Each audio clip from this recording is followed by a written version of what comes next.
Mac, how you doing today? So good to be with you. What's up, buddy? I appreciate you being patient. What? Don't worry about it. It's been a very hectic last few weeks. I'm looking for a new place to live. Yeah.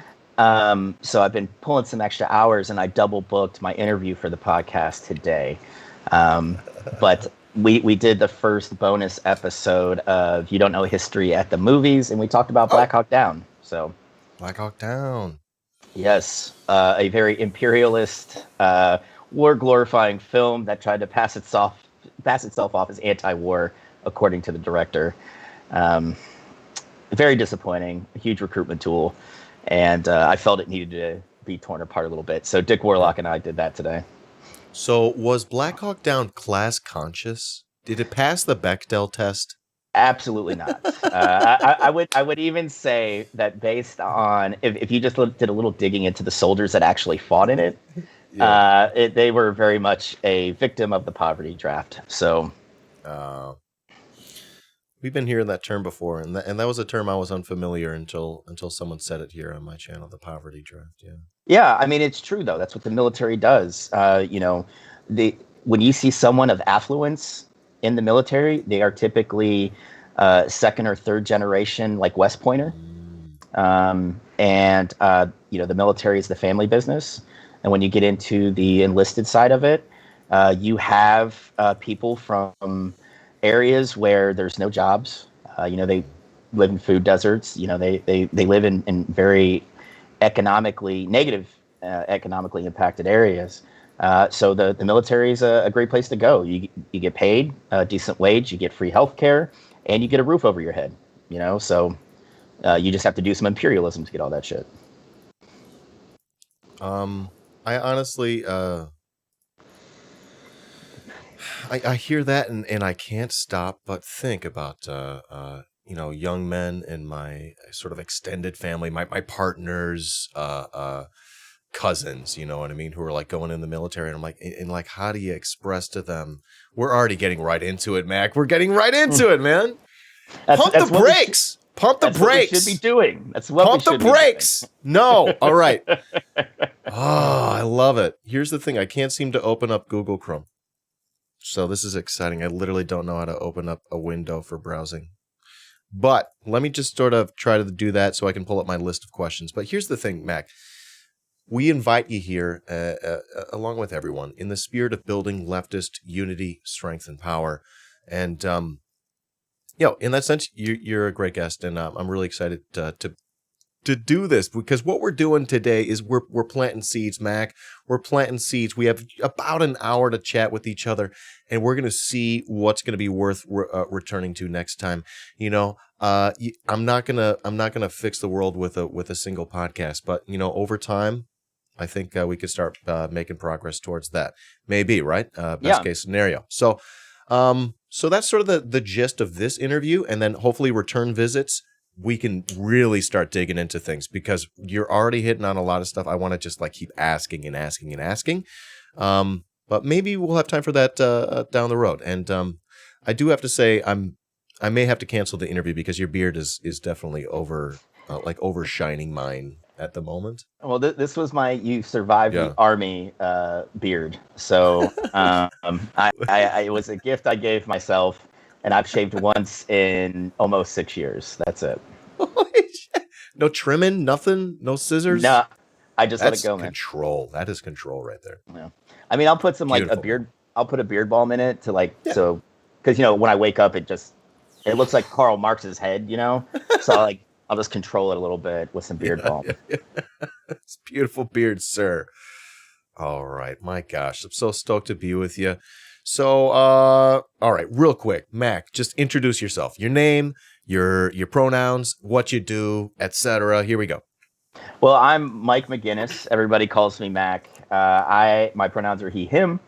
And I am the host, editor, guest finder of the You Don't Know History podcast, where I get a subject matter expert to come on and we talk about history. From what I heard, you were playing the last episode, which was the history of the Southern strategy, which a lot of conservatives and even some liberals will tell you is not true, even though The Southern strategy was something that conservative, Atwater.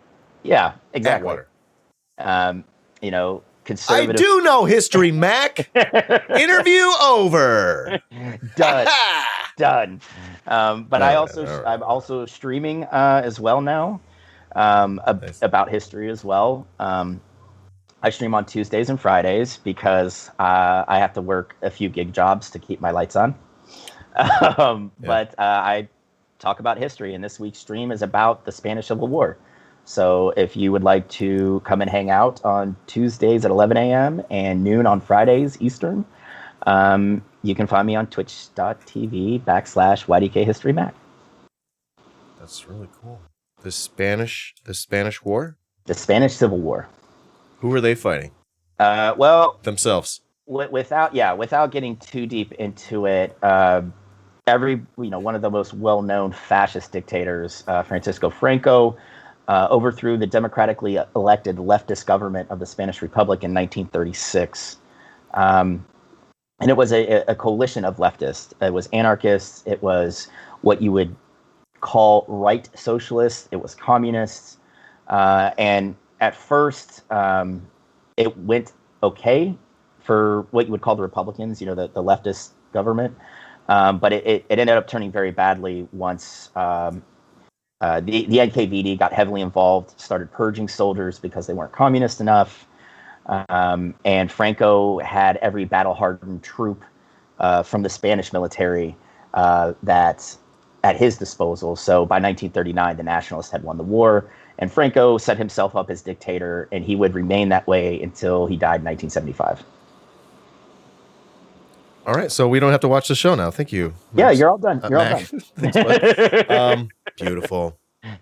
Cool. Yeah, you don't know history? Find it on Apple Podcasts. We were just listening through Spotify, etc. Other places, I'm sure. Yes, it's on almost everything except Podbean, and it's only because it was such a pain in the ass to get on there. I was like, you guys can find it in other places. Podbean? Okay. Yes. Hard pass. Yeah. Okay. Yeah, cool. What else, buddy? How else can we get to know you in this category, which is Where Are They Now? What other current projects, be them professional or leftist related, or if you want to talk more about what you talk about on your show, let's dig into that. Well, I am a freelance journalist, so occasionally you can catch articles I've written, but most of the ones that I've had purchased these days, they buy with no intent to publish because I write very critical pieces about like U.S. military, about American foreign policy, things like that.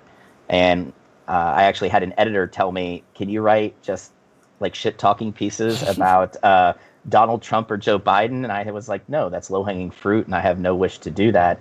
Like, I want to do something important. And they're like, well, your article's really good, but we're not going to run it because we want you to write pieces shitting on Joe Biden and Donald Trump. And I'm like, okay, well, I guess I'll just keep working my shitty gig job if you're not going to publish my stories.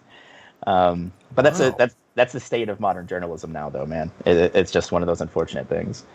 Chomsky enters the chat, right? Yeah, but yeah, I'm slowly building up the podcast. Through 19 episodes, we've got like 8,700 listens, give or take. Hey. I will have a new episode up tonight, early tomorrow morning, and that'll be the You Don't Know History at the Movies with Dick Warlock, and just trying to build a stream up. I think I've got a good thing going. So I'm just gonna keep plugging away at it, see where it goes.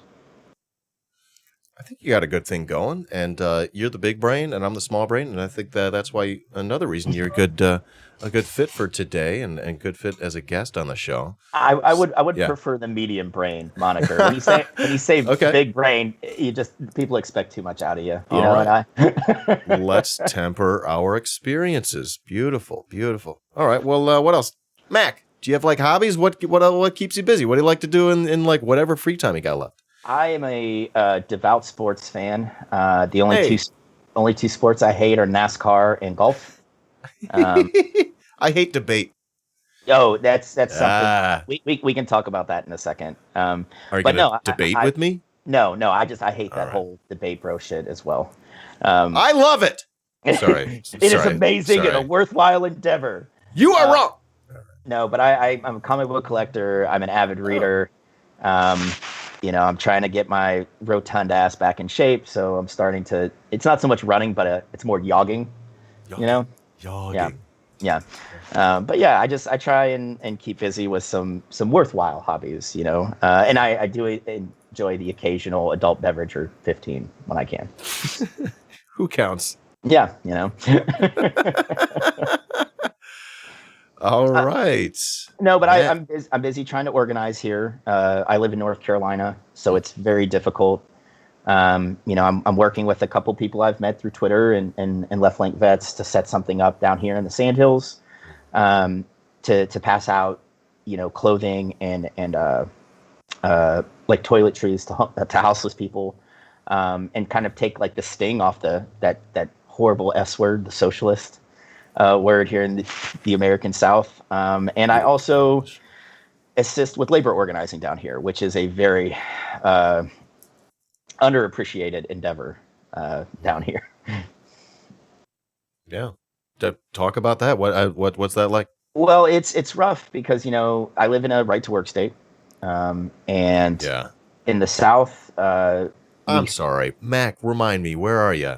North Carolina. I live in North Carolina. Sandhills in North Carolina. The military brought me down here, and because my kids are down here, I stay down here. So if I could, I'd go back to Northeast Ohio so I can be closer to, a city where the cost of living isn't stupid high, and it would be nice. But yeah, organizing down here is rough because people are afraid.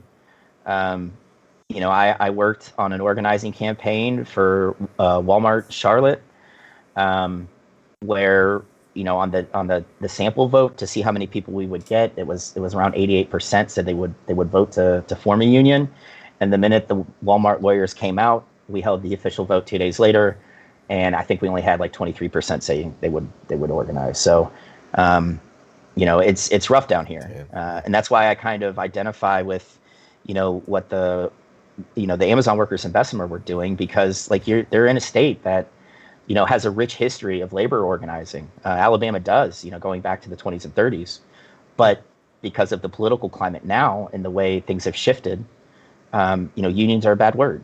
But I put out on Twitter right after the vote that's not the end of the that's not the end of the labor movement. That's just a speed bump, and we have things popping up everywhere right now.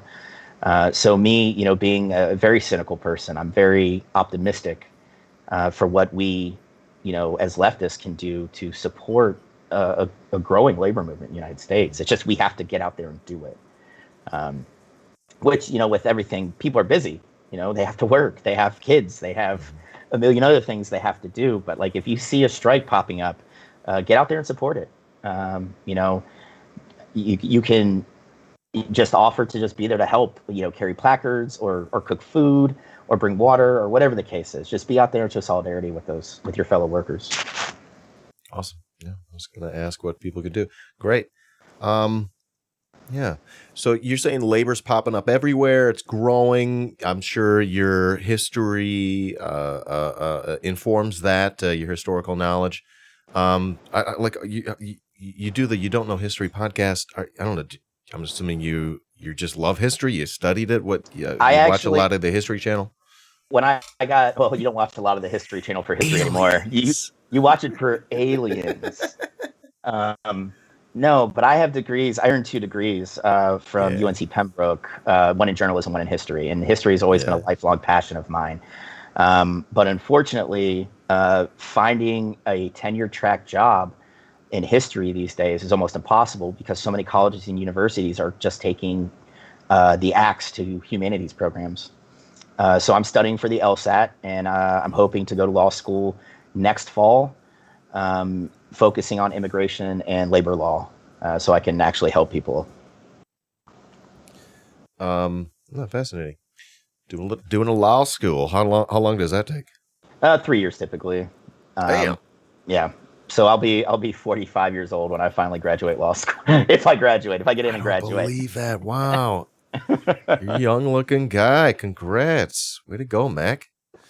It's just because I have a beard that covers up 3/4 of my face, man. Isn't that clutch? People don't get it, dude. They're like, who's that 12-year-old boy with a beard? And why is it red? Okay. All right. So then we get to dig into the leftward bound category. So, Mac, hey, this is a chat about your pathway towards leftism or left adjacentism, whatever. You don't have to define your politics or ideology if you don't want to, but you're encouraged to. How about that? We'll start the discussion. Okay. Well, if I were to label myself, I would be a Connollyist or a Debsist. Connollyist or yes. a Debsist? Okay, yeah, I'm James right. James Connolly or Eugene Debs. Those are the two foremost socialist thinkers for me. They preach socialism at the smallest level within your community, and capping it there. For me, I don't think we need a big overarching like socialist or communist party. And if we do have it, it needs to be very hands-off, because what works in Chicago is not going to work in Cleveland, and what works in Cleveland is not going to work in Charlotte, North Carolina. You need to tailor the message for your community, and show people the work. And like I said, somebody in charge of a national party is not going to be able to help you out with the problems that are affecting your community. And I think that's where we miss a lot. So many people get wrapped up in like Marxist and Leninism and, all the other isms, right? Yeah. But they forget to focus on the small stuff first. That's the stuff you can have the most immediate impact on. That's the thing you can change the most. Sort of paradigm shifting for a lot of people. Yeah, I mean, this is Labor and Freedom. Labor and Freedom by Eugene Debs, man. Everybody read this book. It's amazing. Is there a comic? Actually, I have Studs Terkel's working graphic novel if you want a comic to read. Dude, that's so cool. But yeah, I do a lot of reading. And I keep all my kind of dialectical material right here in front of my desk. How are you going to like stream but not put your books behind you? Because I don't own a bookshelf. I have them in piles all over my room. So the Richard Wolff strategy. Oh, I yeah. love it. I love it. Although he did get his shit together before the Destiny debate. He had like a little thing. Okay. Hey, what is the flag? That is the Starry Plough. That is the flag of the Irish Citizen Army, which James Connolly was the head of, and they were one of the groups that led the Easter Rising in 1916 in Ireland. Oh, I love chocolate and candy. Yeah. But that's probably not about that. I, too, am into chocolatey candy. So I think that's a good positive thing to be in favor of. That could be a uniting thing on the left, chocolatey candy. Oh, let's go, right? Absolutely. Yeah. We're finding unity. We're finding strength and power. And not only that, but content. But it's not just about that, Mac. As you know, it's about the friends you make along the way. That's right. Yeah. Well, what else? Let's keep digging in. Okay. What other aspects? Yeah, other aspects of history or thinking, your personal experiences, politics, etc. What helped to pull your mind and your heart to the left? Well, I grew up in a union family, right? My grandfather, my uncle, and a couple other greater uncles, like we're part of the United Steelworkers in Northeast Ohio. So I always had like a love of labor there, but I would be more what you would call a kind of a gross lib when I was younger. And as I got older, and especially as I got more jaded about my service, I started reading more into leftists. And I started with the big ones, like I read Capital, read the Manifesto. And if anybody wants to read Capital, go for it. But don't beat yourself up if it takes you a few years to do so. It's a very dry read. But and I got more and more into it there. And then, like I said, I've always been into history, and I got more into Irish history.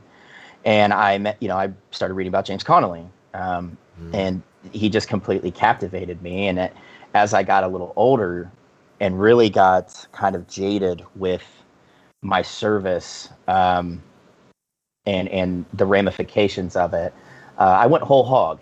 I just jumped into the lefty pool with both feet, and then I got really into Debs, and that's where I kind of, I kind of just decided that this was for me. And I think it's important that people be passionate about being a leftist. I think that's important, but you also need to know you got to temper it as well. You don't want to be like a kind of like a gatekeeper who thumps one book at the expense of other ones, to where you could learn something from it. Like I've read Mao's Little Red Book. I've read some Trotsky. Kropotkin is another great read. I've made sure I've got a little sprinkling of a lot of things to kind of form my own personal opinions. But I mean, I will be here and assist any comrade that is going out of their way to try and make things better in their community. I will help you out. Even if we don't see eye to eye on a lot of, theory, that's okay. If the point is to make your community better, I'm there and I will help. Love it. Love it. Love it. Love it. Love it. What else? Anything else we want to mention that pulled you left? Yeah. I mean, good so far. Yeah, I just, I joined the Army because, like I said, I lived in Northeast Ohio. There were no jobs. And I went into it thinking I was going to change things. Like I was going to be able to make a difference and serve my country and all that patriotic bullshit, right? And then... Wait, is bullshit? Oh, yeah! Okay. Put it, make it gentle. Make it gentle now. Here we go. I saw myself as a citizen of the world more than just a citizen of the United States. And I served in Afghanistan multiple times. And, I saw that what we were doing wasn't helping anybody. We weren't there, to make it safe for the Taliban. It was literally it was just a place where we could put bases so we could lash out at the next, boogeyman. And that's why as we talk about, the war is going to end September 11th, but we keep seeing we're going to have aircraft there. We're going to have support personnel there. And it's because if we wanted to, we could lash out at China or Iran or, these other countries that apparently are just exist to try and destroy the United States, But yeah, that kind of put the cap on, my leftward push. And I don't regret it at all. It's led me to a really cool community that has offered more positive than negative to me. And I'm happy to be here. I'm happy to be here with you. Well, I appreciate it, man. Thank you. No, it's folks like yourself that make it worth it. So, all right, let's wrap that up and move along to the next portion. This is #BeBest. All right, Mac. Yeah, I don't know. Let's imagine you had the chance to go back in time, maybe, to speak to a younger version of yourself, give yourself life or career or leftism shortcuts. Any answers are welcome. What do you think? Or of course, just generic advice for people in the chat.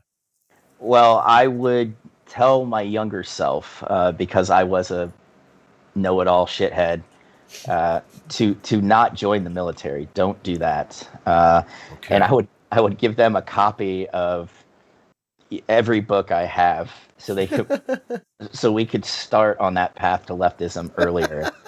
Rather than having it be a gradual change. No, dude, read this shit, learn up on it, and go full revolutionary right from the get-go.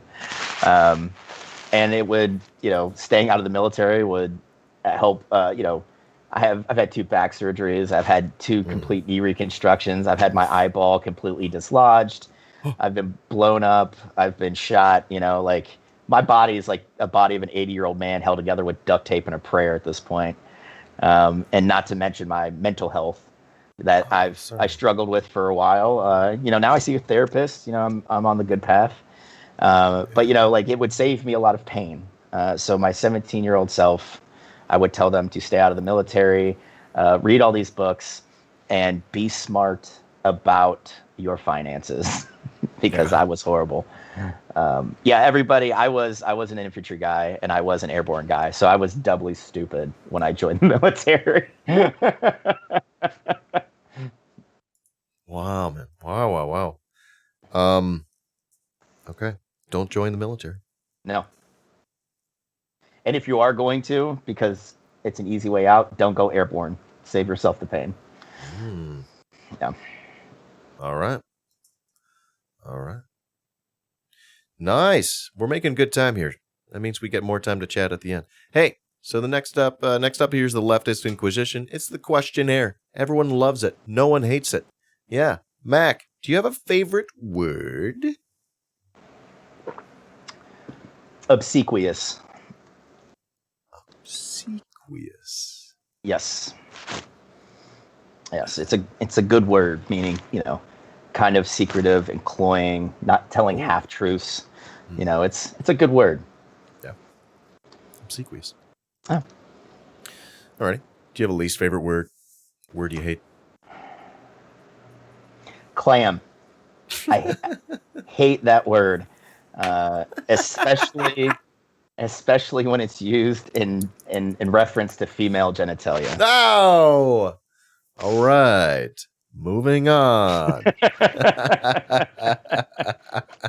All right. Points for originality. Never heard that one before. Lovely. Just a horrible descriptor, in my opinion. Yeah. Well done.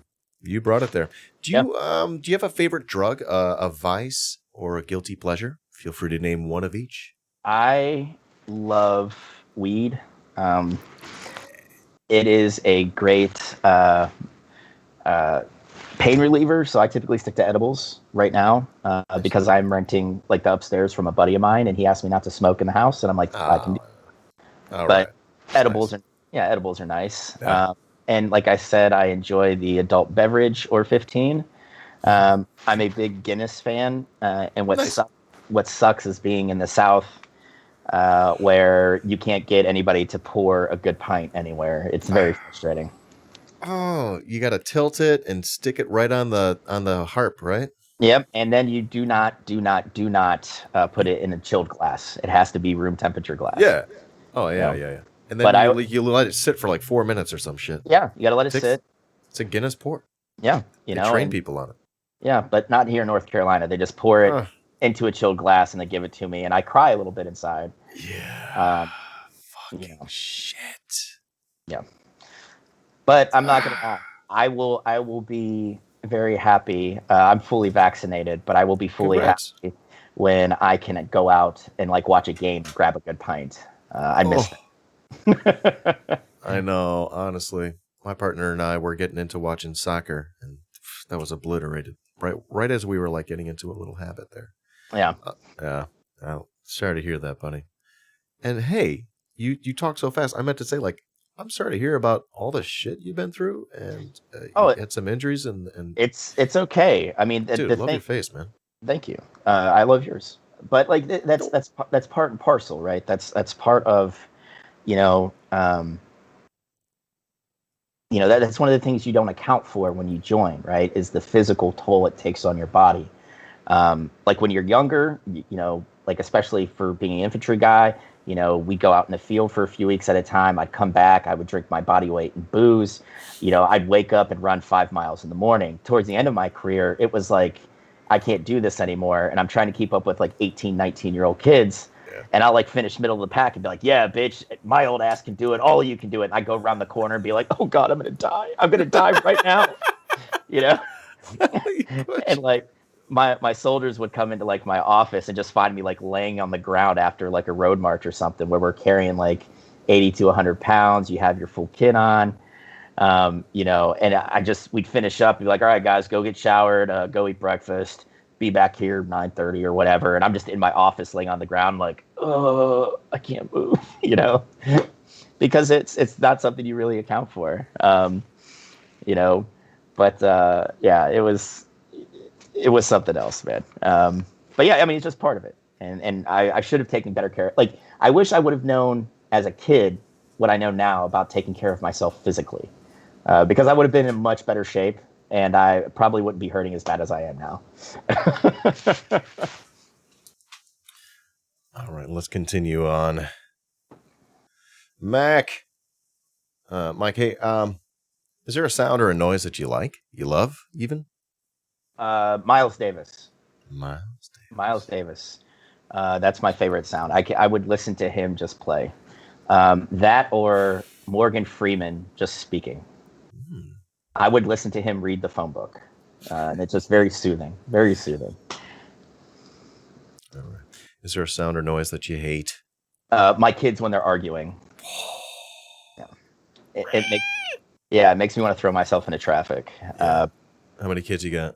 2, man. 2. My daughter's 12. My son turns 10 in June. You're right there in the middle of it. Yep. Holy moly. No turning back now. That's for sure. Yeah, I cannot return that. I cannot return that. No? You checked? Okay. It's good to check though, right? Okay. Then Mac, I don't know if you mentioned where you were raised. I'm pretty sure it wasn't France, but if it wasn't Wisconsin, you only get one answer to this question, which is, what is your favorite cheese? My favorite cheese. It's a tie between a nice Munster and then a pepper jack that actually has a lot of pepper in it. Ooh, nice. Yeah. All right. Yeah. I'll allow it. Are you from Wisconsin? Because you sort of broke the rules right there. I am from Cleveland. So that's a hard no. Okay. I'll allow it. Okay. Because I can't take it back now. I did mute you, but okay. Anyways. Snuck it in there. I love it. I can't even be mad. I'm not mad. Hey, the next question is the reincarnation question. Mac, if you could come back as some plant or a non-human animal and you could choose, what would it be? You know what? I would come back as like a raven. Nevermore. Yeah, you're kind of a scavenger and you're going to eat roadkill, but you're very intelligent birds and you can fly around and do whatever the hell you want. Like I'm into that. That's it seems a pretty legit way to live. Yeah. And you can get dinner anywhere. You don't have to worry about it. That's a good point. Don't they give like humans little shiny trinkets and stuff? Or No. Some ravens are known to do that. Like if they get comfortable in an area, they will do that. It's kind of like we had a raccoon here that just like would steal things like off people's porches and kind of accumulate them under our porch. No. So like he had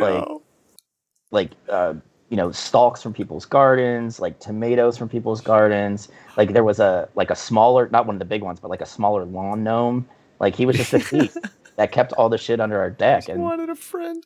Yeah, and then like his dog, Tom's dog, my roommate's dog, came in with all this shit in his mouth, and we're like, where is this coming from? And then we go down there. The raccoon didn't get defensive or anything. He was just down there playing with his stuff. And we're like, oh, gosh. All right, cool. And we didn't bother him.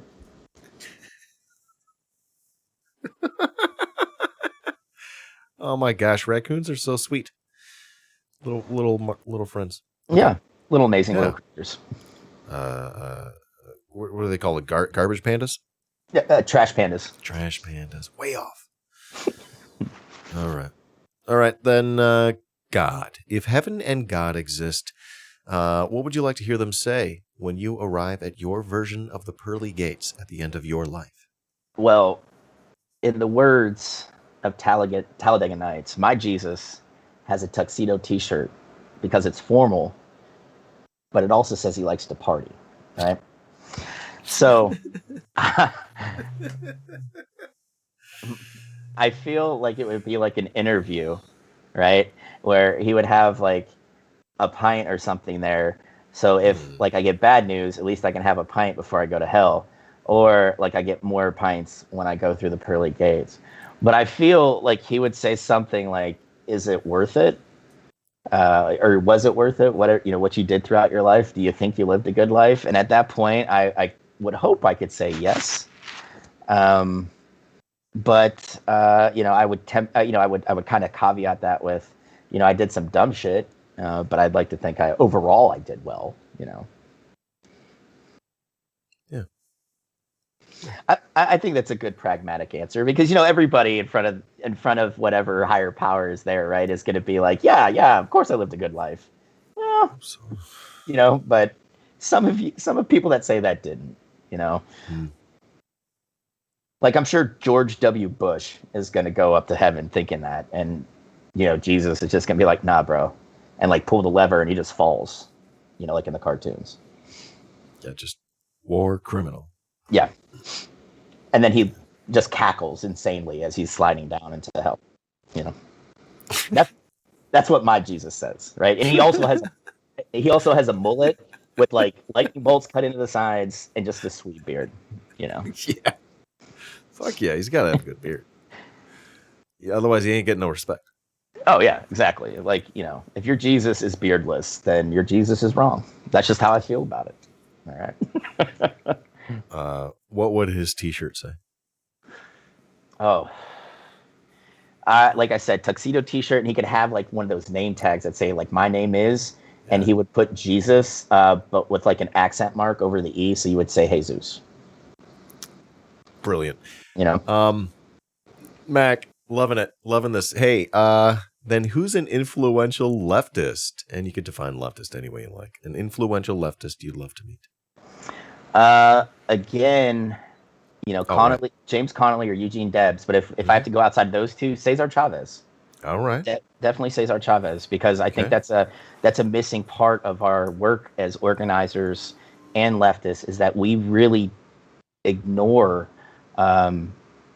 the farm workers, right? Like we get it really into what we would term unskilled labor. I don't think any labor is unskilled, but for a descriptor, we really focus on people who work at low paying, non-skilled jobs, but we do forget about farm workers quite a bit. And Cesar Chavez did such a great job setting up the United Farm Workers in the late 60s and early 70s. And it's just a shame that he couldn't live to kind of keep that ball rolling, as he got more and more involved in organized labor before Reagan killed it.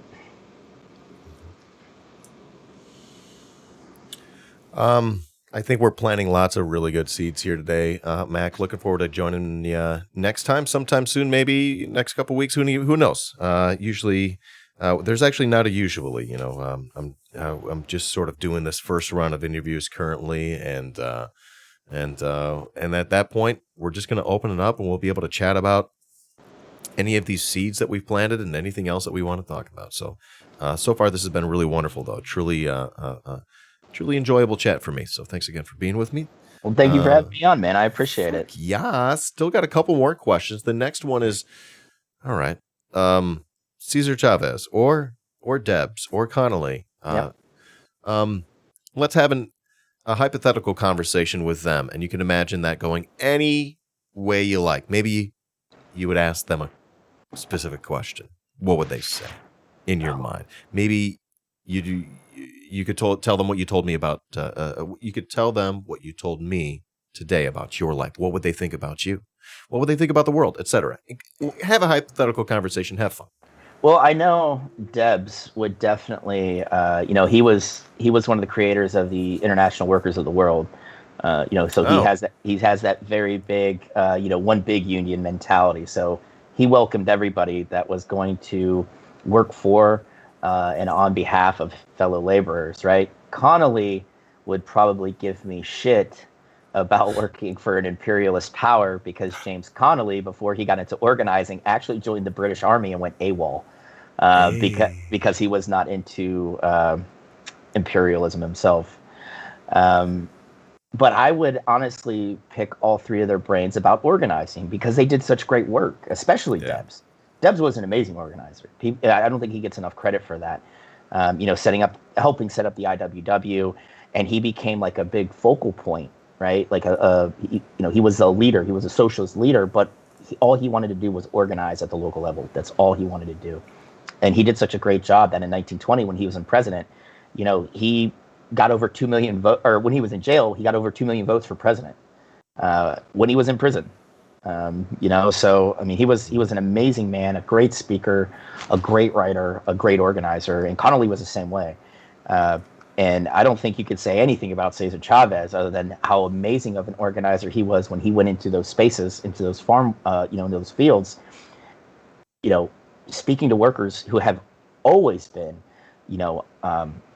underpaid, no benefits, and getting them on board and had a amazing grassroots movement. So, like I said, I'm pretty sure Connolly would give me shit, but I would definitely pick all three of their brains about organizing, because I think that's something we really need to kind of learn how to do as leftists.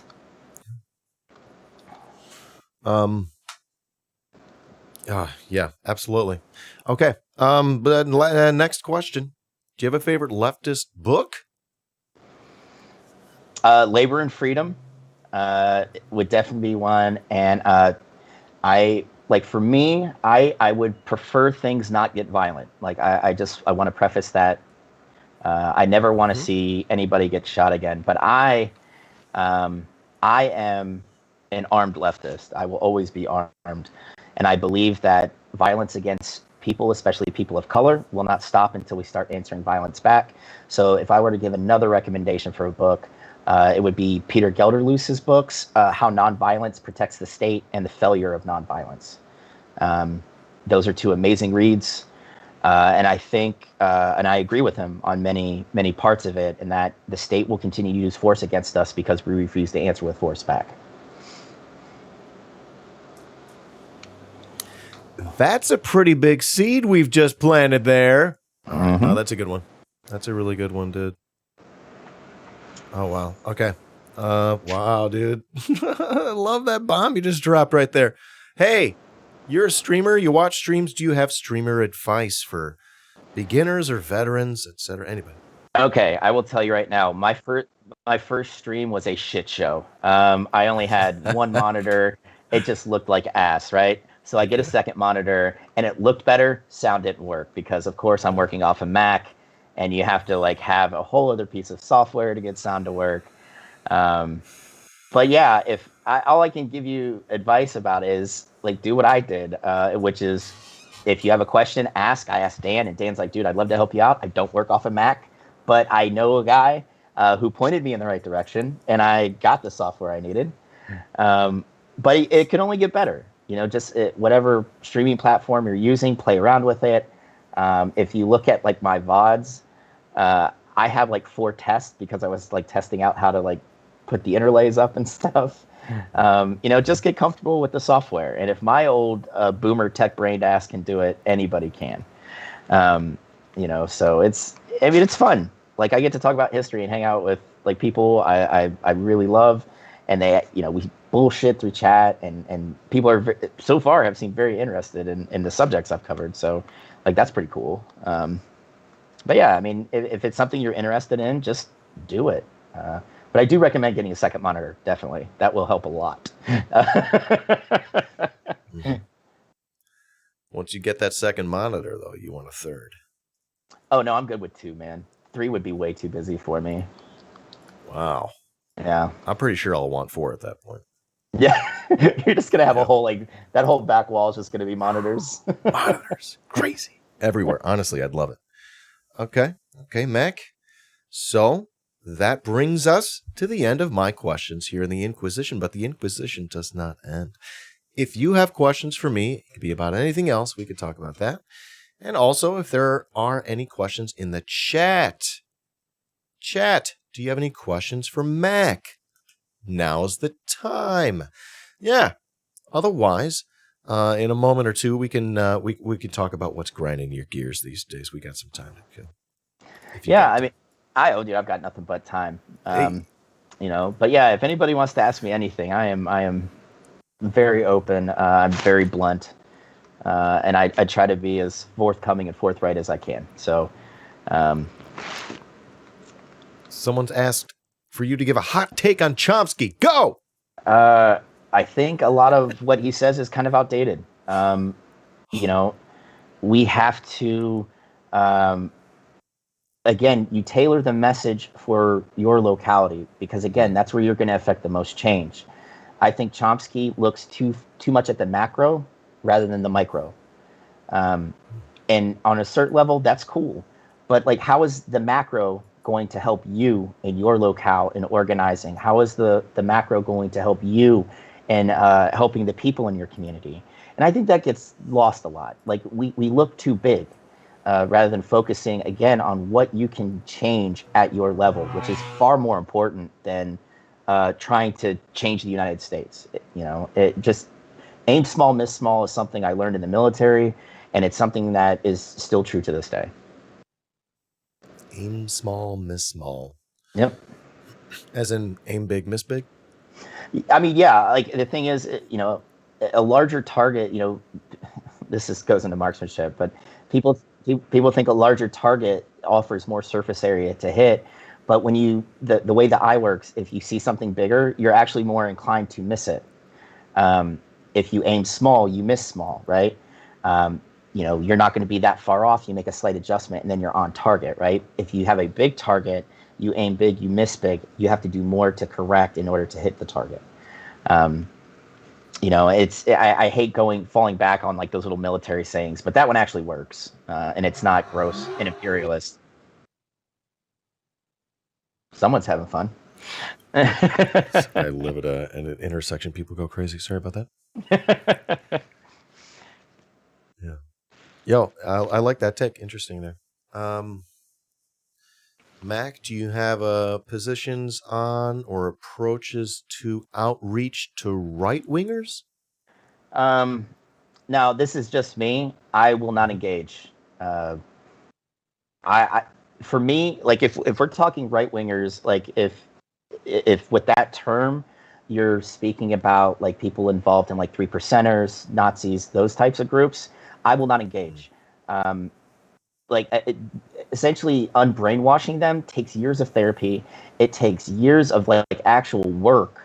Okay. And having a conversation with me is not going to be enough. And I find that it's not worth my time. Right. I have a buddy that's his whole job is to kind of de-radicalize people who were involved in those movements for decades. Right. And he runs small groups, and he said on average it takes 3 to 4 years to get people to disengage from that kind of reactionary thought, right? But if you're just talking like your angry Facebook uncle, again, you have to tailor the message, right? Like if he's raging about immigration, right, which is always a hot ticket with conservatives, you have to point out that, I mean, for me, when I hear some of my, angry conservative family members rage against immigration, I bring up the Bracero program from World War II, where the American government was shipping Mexican workers over the United States to work on temporary visas to essentially farm, because Americans were out fighting in Europe and Asia, Asia, right? But when that program ended? 1968. Right? They kept it going after the end of the war. Okay, this is something that's been happening for decades, right? And because of our imperialist kind of policies into Mexico, which is something you could also bring up, that is a way to have a good faith discussion, right? But 9 times out of 10, a lot of those, your angry Facebook uncle is just going to tell you that, you hate America and you want them to steal jobs and stuff. If you're going to do that, know your audience. And honestly, if like their big bugaboo, cool, man, learn about that thing, whether it's immigration or gun control or, supply side economics, whatever it is, right? Learn that and then tailor the message for the person you're going to be discussing it with. And then also expect to have your argument smacked down as well, because it's going to happen, right? But just don't get angry about it. If this is somebody you think that you could, reach, then just keep bringing it up, do it in bits and pieces. It takes time. It's not something that happens, in a single conversation or even a dozen conversations. But like for me, I'm more involved, like where I'm at in my life, because I don't have patience dealing with, my angry Facebook uncle or 3%ers or militiamen or Nazis. I just choose not to engage anymore. What I will do is if there's somebody that's curious, that isn't radicalized like that, absolutely, I will sit down and talk to them all day. All right. But once you're past a certain point and you're one of those reactionaries, I have a hard time thinking that you could actually kind of turn that switch off in good faith. It's fascinating stuff. Mac. You do know history, though. I know a little bit. It's a misnomer, the show. You don't know history, Mac. But you do. What's the next one? Let's keep this thing going. I like this next question in the chat. Would you recommend leftists spend their time organizing the workforce, individual policies, or electoralism or other? I think there's a place for organizing all those sectors. It just depends on where your strength lies, right? Like Marcus believes big time in electoralism. I think he would be a great organizer in that, in working with, congressional delegates and informing on policy. Me, I don't have the patience for it. I would rather be out on the ground, like doing like mutual aid work or organizing, labor agitation, right? But I think everybody has their strength. You just have to find what it is. Like me, do not put me in front of a group of people because I don't want to be in charge of shit anymore, right? Like I did it for a long time in the military. I want to be here to support. I'll be here to be a sounding board. But like I don't want to be in charge of a movement like that, or even a section of it. I'm here to help. I spent too many years, carrying the weight of the world on my shoulders. Now I'm, like I said, man, I'm here to support. I'm here to help out and do whatever I can, as long as the goal is we make things better for the people around us. And there it is. Beautiful. Beautiful. Well, let's ask you then, Mac, what else is grinding your gears? Well, whatever. Being in North Carolina right now, I don't know if you saw what happened in Elizabeth City. The shooting, the police shooting last week. Okay. They're all fucking blending together. It's but I should be able to keep up. Yes, I'm sorry. Is Elizabeth City has already declared a state of emergency because they're releasing the body cam footage today. Isn't the family weren't they watching it earlier? Is that what I was? Okay, it's all coming. Okay. Yeah, they're watching it today. It's going to be released to the public a little later on. But they, like I said, they've already declared a state of emergency, so people can't even go out in groups tonight. Man. Yeah. So, what the fuck is this police state shit? I mean, that's the thing. Again, they're going to continue to do this until we start answering back with violence of our own. And, I know that can come in different forms, right? But, it doesn't have to be, like leftists getting armed and shooting, right? It could be other means, like during the protests this summer, I had friends that are like, well, aren't you angry they burned down a Target? Fuck no. The CEO of Target said he didn't care if you burned down a Target. Like, he's like, it's just stuff, and then they bring out well, what about small businesses? Well, the only way these people will listen to us is if we start hitting them where it hurts, and that's in the pocketbook.